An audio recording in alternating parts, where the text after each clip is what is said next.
Ustedes, los participantes en este curso de preparación para ejercer la ciudadanía, necesitan no solamente saber de que estamos en nuestro país, como es el Perú, sino que también hay leyes que todos debemos respetar. Y estas leyes que se deben respetar surgen a consecuencia de la Constitución. ¿Y qué es la Constitución? El derecho constitucional ha establecido en el mundo de que todos los países formados, en este caso, por decisión de los pueblos que los han constituido, tienen como norma superior del Estado a la Constitución. ¿Quién hace la Constitución?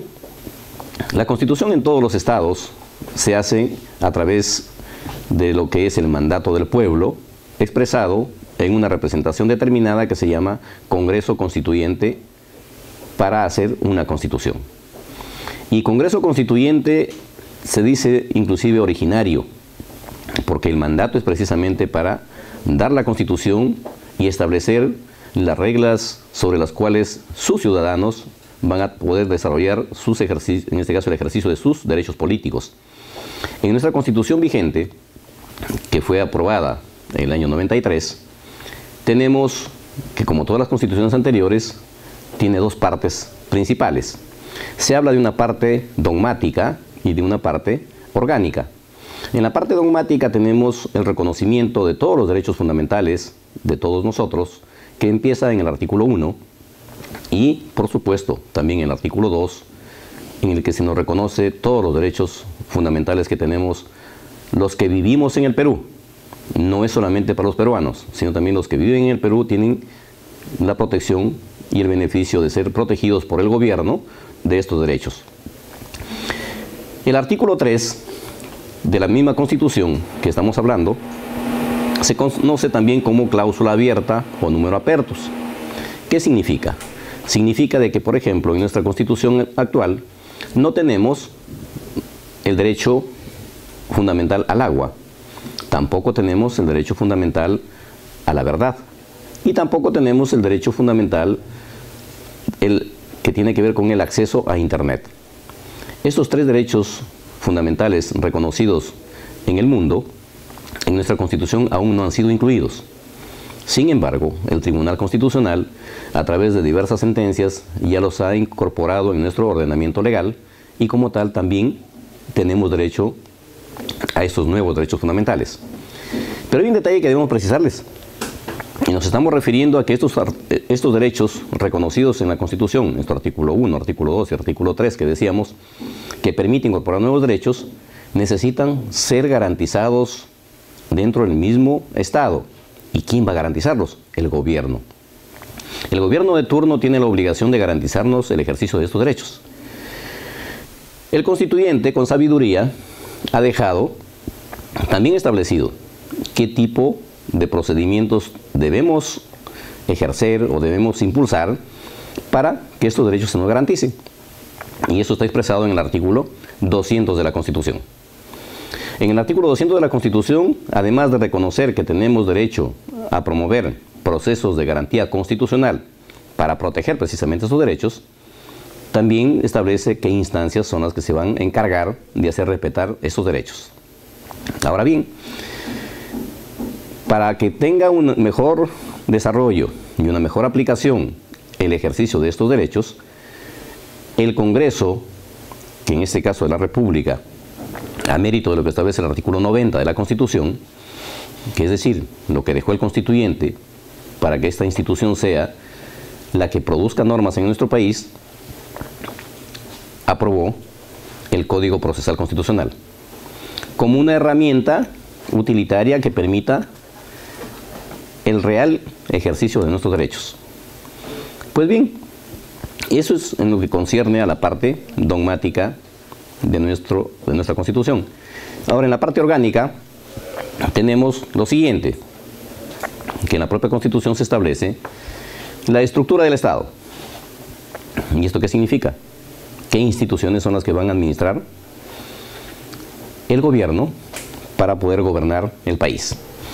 Y ahí tenemos el Ejecutivo, el Legislativo y el Judicial. Si ustedes evalúan el Ejecutivo, nos encontramos que tiene su ley orgánica. Y en esta ley orgánica establece cuántos son, por ejemplo, los ministerios que acompañan al señor presidente de la República para administrar el Estado. La función principal del Ejecutivo es administrar los recursos públicos. Perdón. Y ahí tenemos, por ejemplo, lo siguiente, que el gobierno central, llamado así también, se encarga de distribuir todo lo que es el tema del presupuesto a las diversas entidades del Estado, en la que se incluye el Congreso. Por supuesto, tenemos que el Ejecutivo, si vamos a verlo desde el punto de vista de lo que es la formalidad legislativa o del ejercicio del derecho ciudadano, solamente los ciudadanos elegimos a 3 personas para el Ejecutivo, que en este caso es el señor presidente de la República y sus 2 vicepresidentes. Los miembros del gabinete, por mandato constitucional, corresponden a que el señor presidente de la República tenga que designar al presidente del Consejo de Ministros. Y este funcionario a la vez es el que propone quienes deben ocupar las diferentes carteras, que en este caso son los ministerios, para ser ratificados y formalmente legitimados para ejercer la función mediante el juramento o la promesa, como se ha visto en estos últimos tiempos. En cuanto a lo que es nuestro Congreso, el artículo 90 de la Constitución establece que tenemos que elegir para que nos representen a nuestras regiones o departamentos ante el Congreso por 5 años, según la Constitución, en su artículo 90, tenemos que elegir a 130 congresistas. Ahora, ¿cómo se eligen estos congresistas? En cada 5 años, tanto el Registro Nacional de Identidad, llamada RENIEC, como la OMPE y el Jurado Nacional de Elecciones son las 3 instituciones que se encargan de organizar el proceso electoral. Por supuesto, el presidente de la República debe convocar a las elecciones. Y una vez que se convocan las elecciones, estas instituciones que hemos referido, la RENIEC, la OMPE y el Jurado Nacional de Elecciones, empiezan a organizar el proceso electoral para, en este caso, la elección de nuevos legisladores y algunos otros que también salen reelegidos. ¿Cómo sabemos nosotros en mi región cuántos legisladores tengo que elegir? El procedimiento pasa por lo siguiente. Determinada la cantidad de electores en el país, también se determina cuántos electores corresponde a cada departamento o región. Y el Jurado Nacional de Elecciones, mediante una resolución del colegiado del jurado, emite una resolución distribuyendo la cantidad de escaños. Es así, por ejemplo, que al departamento o región Lima le corresponde elegir, o le correspondió elegir hasta el año 2011, 36 legisladores. En el caso de Madre de Dios, eligieron 1. ¿Y saben por qué? Porque Lima tiene, o tenía en todo caso a este entonces, aproximadamente 6 millones de electores, mientras que Madre de Dios no llega a 500.000. Es decir, la proporción de la representación está dada dependiendo cuántos electores son los que participan en el proceso electoral. ¿Y qué se necesita para ser elector? En nuestro país, de acuerdo a la ley, primero hay que ser ciudadano, es decir, tener 18 años de edad. Y ustedes probablemente algunos ya lo tienen y han votado, si no votarán en este próximo proceso electoral, de tanto municipales como regionales, y luego vienen las elecciones generales para elegir nuevamente el presidente de la República y otra vez cambiar a la representación ante el Congreso. ¿Qué implica esto? No solamente tener DNI, sino además estar inscritos en el registro electoral.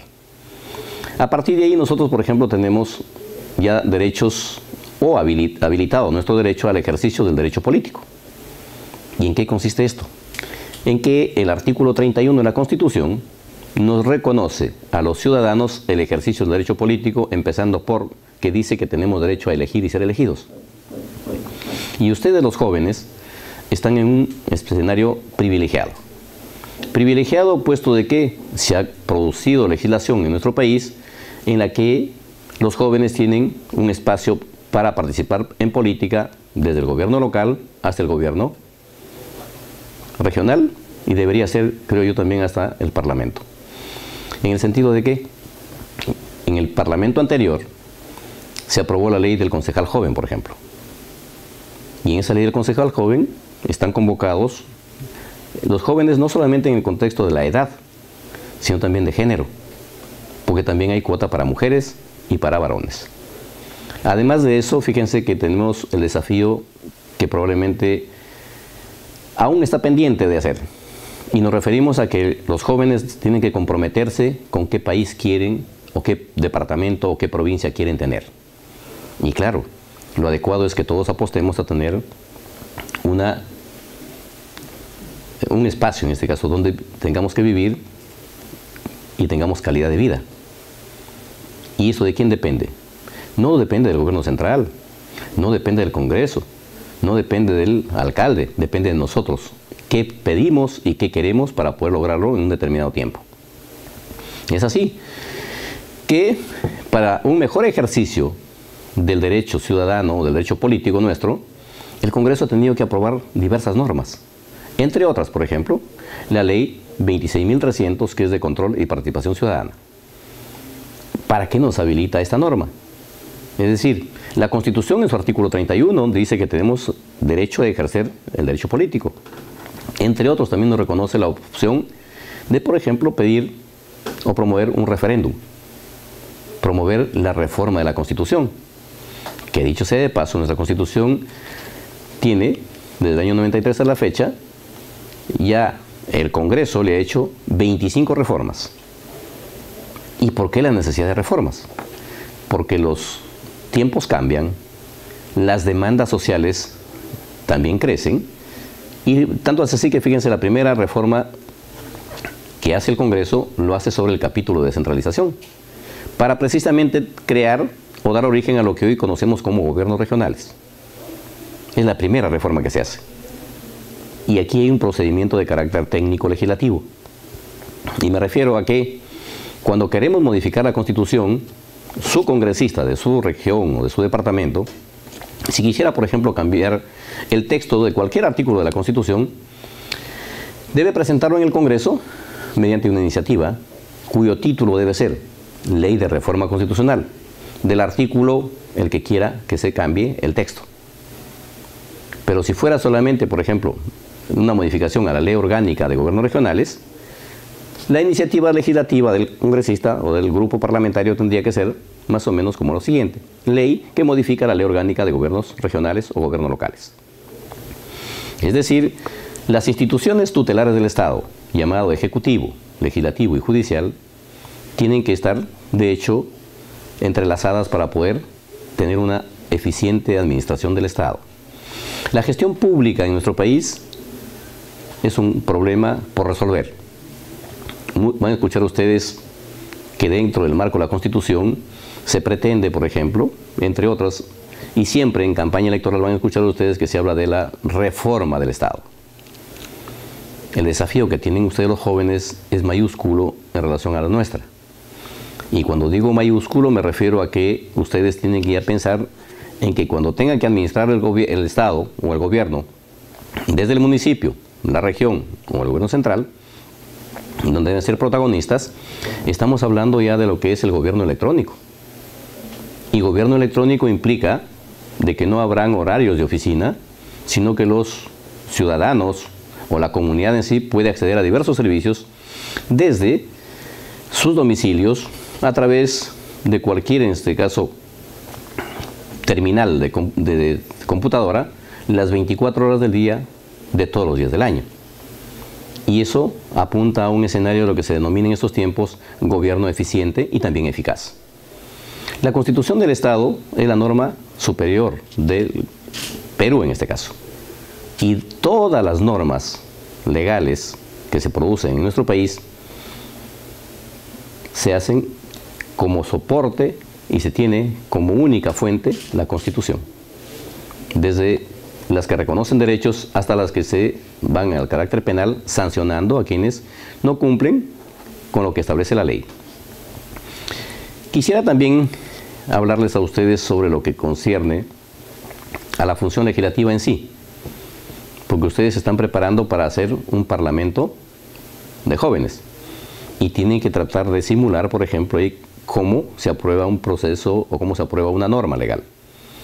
El artículo 31 de la Constitución reconoce a todos los ciudadanos en el Perú el derecho a proponer iniciativas legislativas desde ordenanzas municipales, ordenanzas regionales y, por supuesto, decíamos, hasta referéndum y como tal, también iniciativas de ley.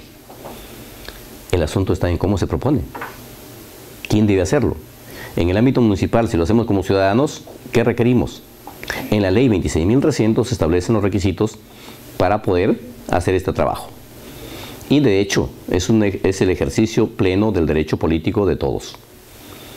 En estos últimos tiempos se ha tratado de, en todo caso, hacer una modificación a la ley 26.300 respecto a los requisitos, por ejemplo, para pedir la revocatoria de autoridades, en la que casi siempre los jóvenes son protagonistas. Y a veces, por falta de orientación, se cometen errores también. Y se cometen errores, digo, que en el sentido de que los jóvenes, por la misma vehemencia que tienen, no reparan en que hay que cumplir con formas y procedimientos que la ley establece. Y la idea es, respetando la ley, vamos a promover no solamente el cambio de las condiciones de vida en las que vivimos, en la zona donde vivimos, sino también del departamento, de la región y por supuesto del país. En nuestro país, a la fecha, hemos cumplido 194 años de vida republicana. Hemos tenido varias constituciones. Para algunos profesores de derecho dicen que tenemos 12 constituciones. Para otros dicen que somos 13, para otros 18.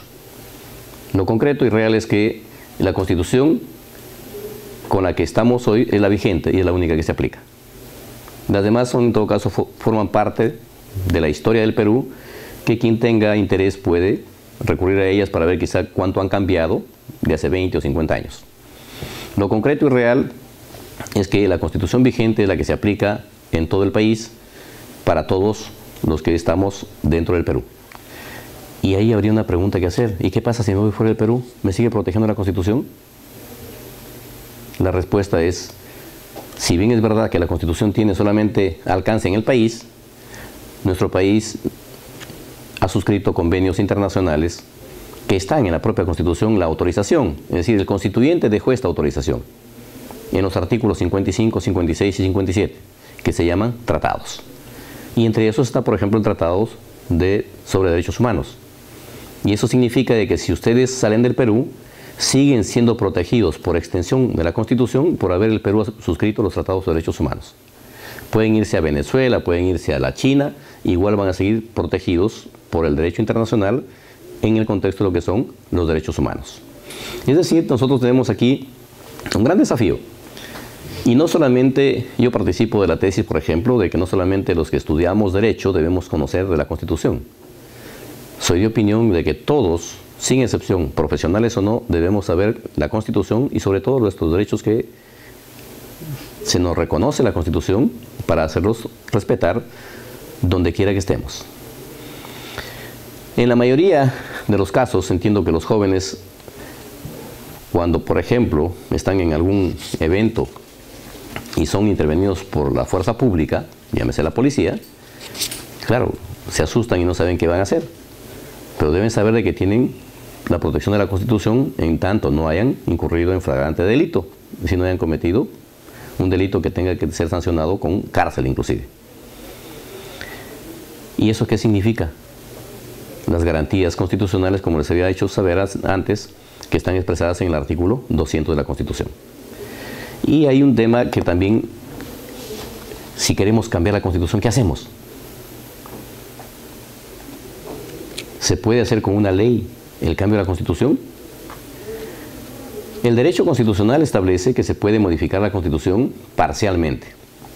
Es decir, ya les he comentado, a la fecha tenemos 25 reformas. Es decir, más o menos hay un promedio de 25 a 30 artículos que han sido modificados del texto original que dejó el Congreso Constituyente que hizo la Constitución. En derecho constitucional y la doctrina y el derecho comparado, la tesis de cambiar totalmente la Constitución y que pueda estar a cargo, por ejemplo, del Congreso actual, no se acepta. ¿Por qué? Porque el Congreso actual está constituido a mérito de lo que establece el artículo 90 de la Constitución. y como tal su poder constituyente para cambiar el texto de la Constitución está establecido en el artículo 206, que el derecho constitucional y la doctrina le reconoce la facultad de constituyente derivado y a la vez restringido, en el sentido de que no puede hacer la reforma total de la Constitución. ¿Cómo entonces tener una nueva Constitución? Solo convocándose a un nuevo Congreso Constituyente para expresamente haga una nueva Constitución. Esto es viable, dependerá de la voluntad política de los dueños del poder, que somos todos nosotros, y que en su momento nos tenemos de acuerdo si es que es necesario hacer una nueva Constitución o solamente ir con las reformas que viene haciendo el Congreso, llamado también Poder Constituido, para que conjuntamente con el Ejecutivo y con el Judicial tenga que administrar el Estado y nos permitan el desarrollo integral de la persona que la propia Constitución establece como fin supremo del Estado. Es cuanto quería comentarles, y desde ya, si tienen alguna inquietud sobre el tema de lo que es nuestra Constitución, para qué sirve y qué limitaciones tiene, creo que con mucho gusto, en tanto ustedes así lo consideren pertinente. Gracias. Nos han hecho llegar algunas consultas, entiendo que tienen interés en algunas precisiones de conceptos. Por ejemplo, acá dice la pregunta 1.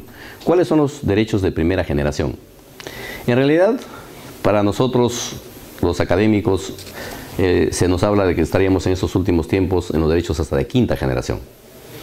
Y se habla de derechos de primera generación a propósito del reconocimiento que se hace desde, en todo caso, las monarquías en su comienzo, o en un inicio, hasta la Declaración de Derechos Fundamentales o Derechos Humanos que lo asume a Naciones Unidas. El primer hito o el primer punto de partida de reconocimiento de derechos pues se da en Francia, con el reconocimiento de derechos de carácter laboral inclusive. Pero la declaración política pasa por el escenario siguiente, dice, en este caso la Declaración de los Derechos del Hombre y del Ciudadano, derechos civiles y políticos del hombre y del ciudadano. Fíjense esta declaración en ese entonces, ¿qué significaba? Como que ha significado hasta en nuestro país, por ejemplo, hasta hace 60 años. Del hombre y del ciudadano. Significa que los no ciudadanos y las mujeres no cuentan, o no contaban. Y en nuestro país por lo menos se han incorporado hace, como decíamos, casi 60 años, y ahora hay muchas mujeres que son protagonistas del quehacer político en el país. Luego tenemos otra pregunta que dice, ¿qué significa que el Perú es unitario? Una pregunta interesante. Interesante porque nuestros presidentes de gobiernos regionales, al parecer, no solamente, creo yo, por falta de consejo, sino por buscar protagonismo político, más de uno ha pretendido proclamarse región autónoma. Y por supuesto que ha tenido que ser producto de una demanda de inconstitucionalidad a estas ordenanzas, porque ha sido aprobado mediante ordenanza, por ejemplo, en el caso de Puno. El expresidente Cifuentes, no recuerdo con precisión el apellido del señor, hizo que su Consejo Regional aprobara una ordenanza declarándose región autónoma aymara en este caso. Y el Ejecutivo de ese entonces tuvo que demandar la inconstitucionalidad de esta ordenanza y que el Tribunal Constitucional luego lo ha podido declarar inconstitucional. Yo creo que ahí debería inclusive legislarse en el sentido de que cuando hay este tipo de decisiones políticas de estamentos de gobierno como las regiones, no solamente debería ser declarada inconstitucional la ordenanza, sino también debería ser sujeto de sanción, llámese civil, penal o política, quienes lo promueven, porque estaría quebrando el principio de que precisamente nuestro país es unitario y descentralizado, y se confunde en ese aspecto. Luego dice cómo se modifica la Constitución. Hemos referido nosotros de que el mandato que tiene el Congreso de la República, que se conoce también como Poder Constituido, tiene límites para hacer la reforma de la Constitución. Y dentro de esos límites está el que puede hacerlo por artículos, y como hemos dicho, a la fecha tiene 25 reformas. ¿Cómo se hace la reforma? La reforma empieza por la presentación de la iniciativa. Y en el artículo 206 se establece la forma y procedimiento cómo se hace este cambio de texto. Puntualmente dice el 206 que la reforma de la Constitución de esta vigente se puede hacer bajo dos procedimientos. Dice, si se aprueba la iniciativa con la mayoría absoluta de votos, entiéndase la mitad más 1 de 130 con 66, para que pueda tener vigencia, requiere ser ratificada mediante referéndum, es decir, convocar a todo el Perú para que se ratifique el nuevo texto. Pero en ese mismo artículo dice lo siguiente: a menos que sea aprobado por un número superior, dice, a los 2/3 de la representación nacional, es suficiente que sea ratificada en 2 legislaturas ordinarias sucesivas. ¿Cuántos son los 2/3? 86. El número inmediato superior, 87. Significa, por ejemplo, si queremos modificar el artículo 70 de la Constitución, que tiene que ver con el derecho a propiedad, necesitaríamos, ahora que empieza la primera legislatura de este Parlamento, que es en este caso el año legislativo 2014-2015, estando en legislatura ordinaria, se puede, imaginemos, en todo caso vamos a simular, que se aprueba la primera quincena de septiembre la reforma de este artículo 70. Para que pueda ser aplicada en el futuro, necesita que esta reforma sea confirmada en la legislatura que viene del 1 de marzo al 15 de junio y quedaría consumada la reforma. ¿Qué había con la Constitución del 79? Establecía de que la ley de reforma, primero que había 2 cámaras. Para hacerse la reforma, tenía que ser aprobada la iniciativa igualmente en en este caso en 2 primeras legislaturas ordinarias consecutivas. Y la de hoy habla de 2 legislaturas ordinarias sucesivas. No dice primeras, tampoco segundas. Y por eso que podría aprobarse, en todo caso, fíjense, decíamos el artículo 70, podría ser aprobada del 1 de marzo al 15 de junio, es decir, en la segunda legislatura de este año legislativo. Y se puede ratificar entre el 26 de julio o el 2 de agosto del 2015 hasta el 15 de diciembre. Igualmente quedaría la reforma consumada. Con la Constitución del 79, ¿qué decía? 2 primeras legislaturas ordinarias consecutivas. Es decir, si queremos hablar del mismo 70, artículo 70, tendría que aprobarse hasta el 15 de diciembre de este año. Y su ratificación tendría que verse del 1 de agosto al 15 de diciembre del 2015. Esa característica o esa condición para hacer la reforma de la Constitución del 79, que es la más próxima de la que tenemos, en el derecho le da la condición, dice, de constitución rígida, por la forma de reforma que estableció el constituyente para su modificación. En cambio, de la Constitución de hoy se dice que es media blanda o media rígida y media, también en este caso, hasta ecléctica, dicen, porque permite diversos conceptos o procedimientos o formas de su modificación. Luego dice, tenemos otra inquietud acá, ¿qué derechos comprende la Constitución respecto a la participación ciudadana? Primero, que la Constitución, más que comprender derechos, reconoce derechos de participación ciudadana. Y son los que están establecidos en el artículo 31 de la Constitución, como decíamos. Que para poderlos ejercer, el Congreso ha aprobado la Ley de Control y Participación Ciudadana, llamada también Ley 26.300.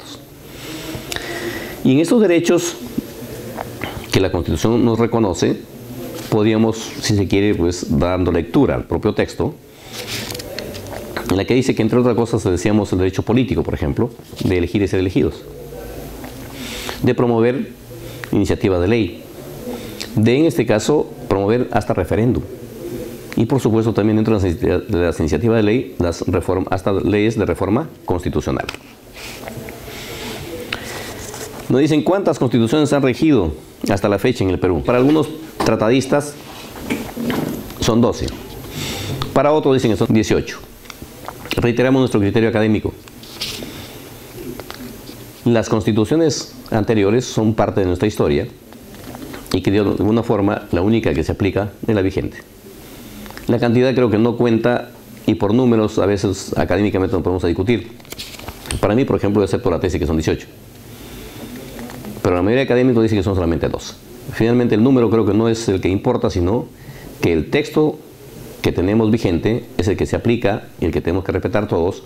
Y por supuesto, que es con el que ejercemos nuestros derechos. Gracias.